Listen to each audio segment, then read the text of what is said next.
Alright guys, this is Sal with Diablo RC. Back again with a semi-unboxing video.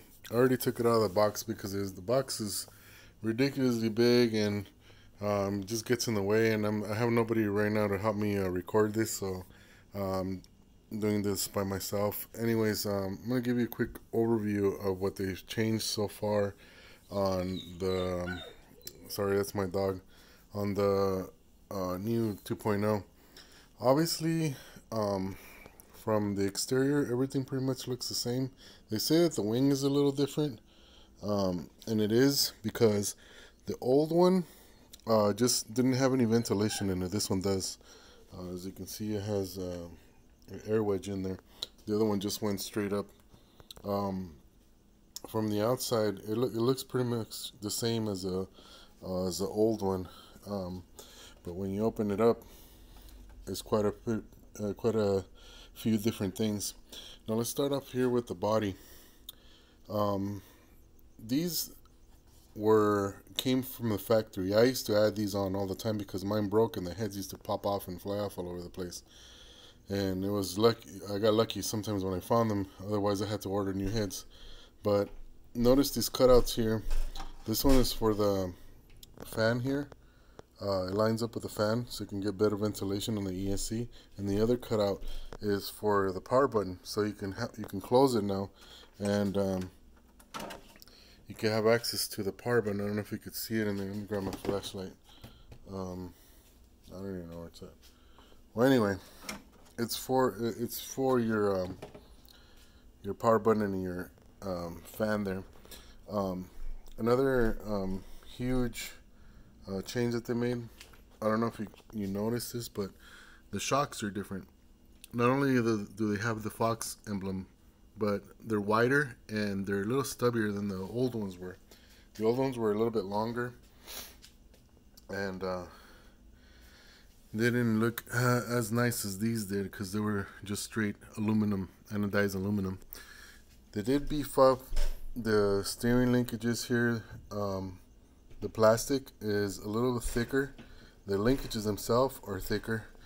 Also, on the steering side they added this for the body support here. So when you close it, it matches up with this, so it can get a little bit better support. You know, if you take a nosedive or whatever.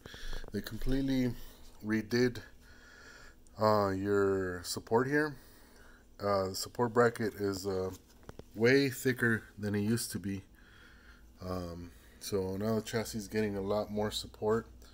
Your chassis brace is now steel versus aluminum that it used to be. So you're getting a lot more support there.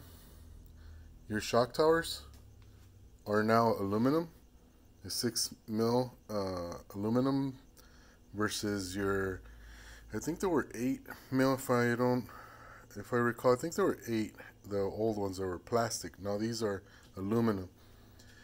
Therefore, what they did here is they created an extension here that this wasn't here before, because this used to sit flush. Your bolting nuts are a lot thicker than they used to be, so that's a good thing. Your diff casing is a lot thicker and was redesigned. I don't know if you can see, your diff housing was completely redesigned, so it's new. Your driving dog bones here are a lot thicker than they used to be. It's not by much, but they are a lot thicker than they used to be. Your drive cups now have seal, so the pin doesn't pop out, so the drive cups don't pop out. I don't know if you guys ever had that issue. It happened to me a couple of times where I was driving and the stupid drive cup right here would pop out and overextend, and it would just lose the wheel. It would pop off, similar to this stupid Evo right here on the bottom. But now what they did is, like I said before, they extended this, and then it has a lot more support. This is pretty much the same. They didn't touch it. It has a new motor. The motor is 750 kV versus the old one. I think it was 800, if I'm not mistaken. Let me see. Yeah, see, the old one's 800 kV. So the new one is 700 kV. I don't know why they went down 50, but I took it outside real quick. That's why the tires are dirty, but it seems to run the same. I didn't notice any difference. What I did notice was it's a lot quieter than my old one was.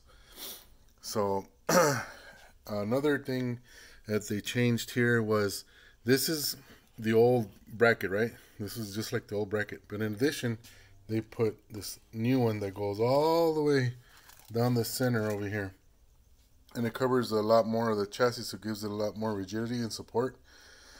So that's what's going on there. And here it's completely new servo box. So this, excuse me, the receiver box is brand new. It's completely sealed. The other one used to have holes and the water could get in, but this one is similar to the Traxxas receiver boxes, completely sealed now. Has a new servo in there, which is a little different than the old one was. Let me take out the pin so you guys can see it. It's a completely new servo from Spectrum, and this is a smart servo which communicates with the ESC, and you can the speed that the car goes is on point. I mean, I've seen them with the test the car with the speedometer, and it's on point with the speed that reports back to your app on your phone versus your speedometer. It's identical. So that's that's a good technology to have. So there's a lot of things that you don't need to buy, like you put your phone in to see how fast your car is going. You don't need to do that anymore with this type of technology that Spectrum has out. The new Firma stuff is outstanding. The speed controller tells you how many I should say, like how long your batteries have left on them, how hot they are. It gauges all of that stuff. It has a thermal here. I don't know if you guys could see it, but it has a thermal on the motor, so you guys could see how hot the motor is running, see how hot the batteries are going, how much charge you have left, all that good stuff. And this reports back to your remote, and your remote connects to your phone, right? Just similar to your TQI with the Bluetooth in the back. This is the same thing. You're gonna have to buy a Bluetooth for this one, and it goes back here, which I have not bought yet, but it goes back here, and that connects to your ESC, and connects to your phone, so it gets all that information up. So these guys are catching up to where Traxxas were, but it's a good thing. It's a good thing that we're getting that technology on these now. Another good thing that they did that I noticed was they made the battery trays a lot bigger than they used to be, because the old one used to go about there. So they added a little more space so you can put the longer batteries. I did try and put a 67 in there. It doesn't fit. It's a little short, just a little short, but it almost fits in there. If you want it to fit, you could probably cut out the sides and extend it a little bit, and you could probably use one of these along with some adapters, and that would really be awesome. I mean, I'm probably going to do that anyways because I don't want to buy new batteries. I might, to see how the smart technology works with the batteries and stuff, just to see how it works. And but I really like those Traxxas batteries. I don't know why they're cheap. To me, they work, and I've had a set that worked a long time. But anyways, I'm deviating.